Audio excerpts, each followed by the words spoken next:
Hey guys, today I'm going to be doing a different type of video where I go over the new units, similar to like Ushi or Smooth JK. This is for the Magni Historia event, and there's going to be slight spoilers to this character, so if you're not looking for those at all, I suggest you probably leave now. Okay? Alright, so Magni Historia, I like to call male history because right now they have 3 for 3 male units. Shion is in fact a male unit. The database entry has his sex, entered as 1. The legend for the database says 0 is non-human, 1 is male, so Gilgamesh has a 1, for example, and 2 is female. For example, Aswald has a 2. This character is entered as a 1. It's a 5-star wind unit, the new class called Noble Emissary. Job 2 being Shadow Assassin and Job 3 being Merchant. I've noticed a lot of people are upset at the Merchant setup, but in actuality, this is the only wind merchant maybe ever, even for Japan. So it's actually unique. But also the Merchant, I believe Job Mastery is for physical attack and defense and agility.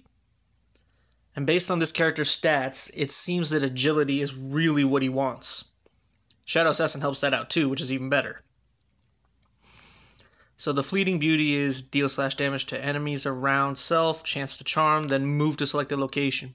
Sounds like a spy move. Do damage around yourself and teleport away. Or sounds like those new dagger moves actually. The mute move. Then Deep and Dreamless Slumber. Move to selected target and deal non-elemental / damage heavy. Ignore defense when attacking from the back. Effective against male units.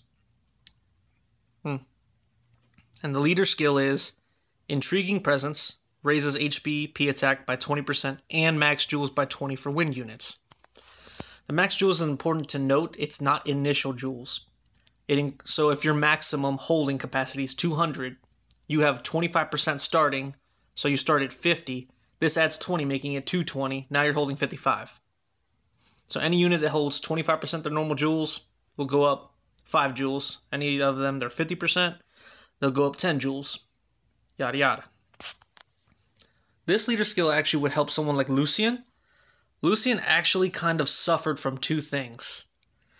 His Job Plus, although stronger, also takes more jewels to do his key skill, which is now Sand Dragon.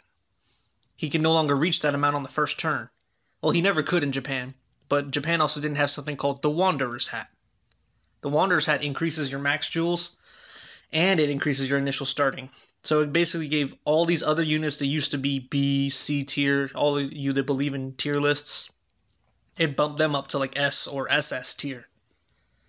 Meanwhile, Lucian, it actually dropped him down because he can't reach his best moves, but everyone else can. The recommended build they have is Noble Emissary, and then the fixed and basic ability as the uniques. Reaction, skillful counter. After taking damage, counterattack with chance to stun enemy.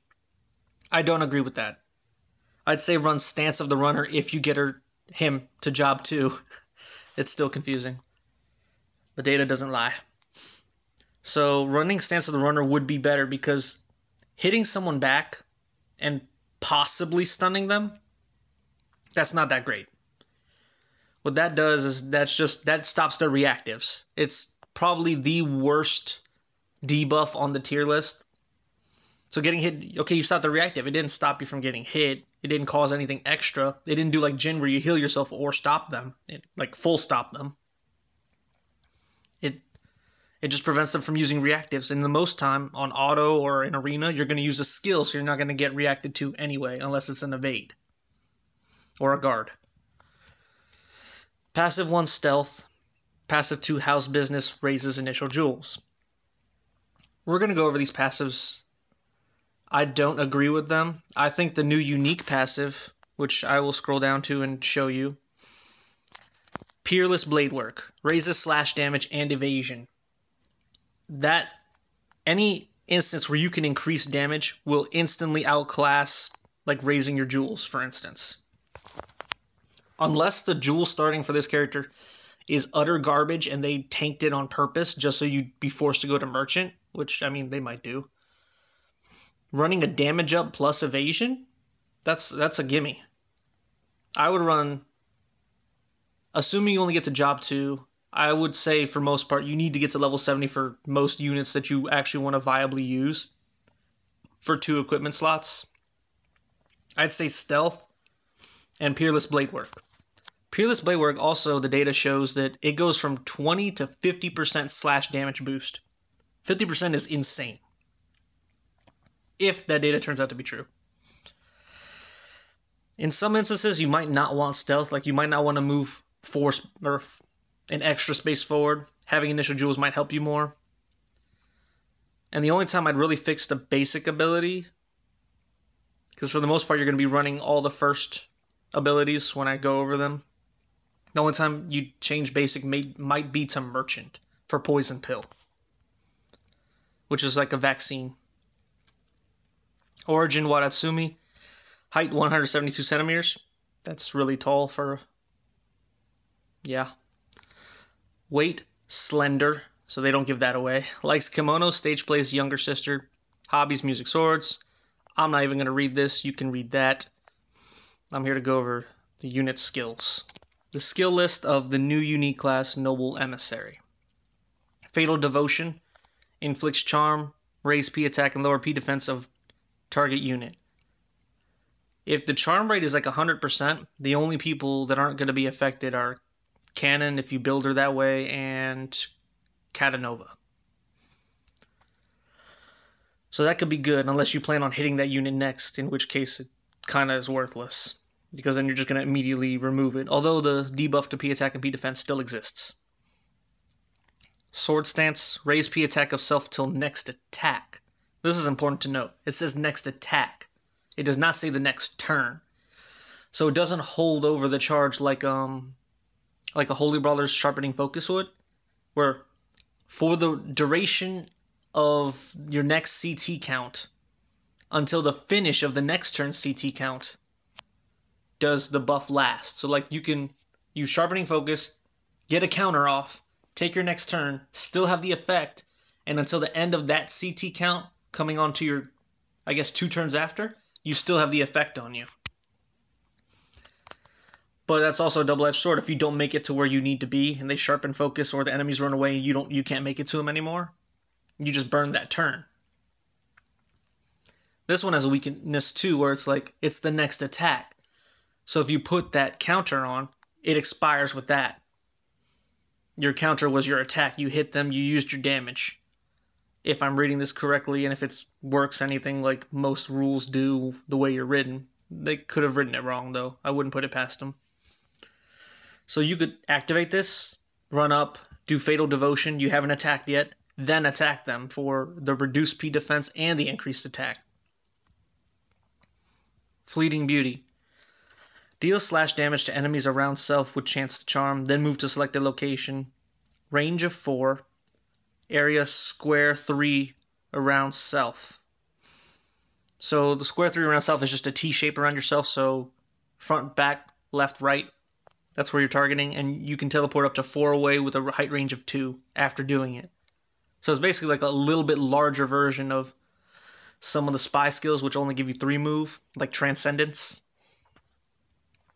Cutting Wind. Deal wind slash damage to targets around self with chance of critical. Area, diamond 5, height range 2. It's important to note, this is one of the few double wind skills that exists. Most of them are on Fate Saber. She's basically a double wind kit on her Saber class. The only other ones I can think of, maybe Nasario has a wind skill on Summoner, I'm not sure. And then Flamel. Flamel has Magic Swordsman, so he can do double wind. But beyond that, this is really one of the few double wind skills. Setsuna doesn't have them because they're neutral element. Fyomi's Fate Yomi has dark skills. Lucian, neutral skills or strike damage. Same with regular Yomi. Although on Ninja, I guess she does have a wind move. Deep and Dreamless Slumber. Move to selected target and deal non-elemental slash damage heavy. Ignore defense when attacking from the back. Effective against melee units. This is effectively, I guess, really it feels like an anti-guild move. It's a wind, ignore defense, damage heavy, melee unit. So you teleport up to 5 spaces away. I think that's one short of what Noctis can do with Warp Strike. With a height range of 3, I think Noctis' Warp Strike is only a height range of 2, so that beats that out in height. That can come into play a few times, but more often than not, this might be the first move that triggers in any type of auto play. Because you'll move up 4 to 5 spaces depending on your setup, and then teleport 5 spaces, so a range essentially of 10. Basic Blade Arts. Blade Flash. Move to the target unit and inflict non-elemental slash damage to target unit. Disrupts target casting. This is her anti-caster ability, but I'm guessing it's going to be mostly PvE. So you're going to have to actually choose to cast this.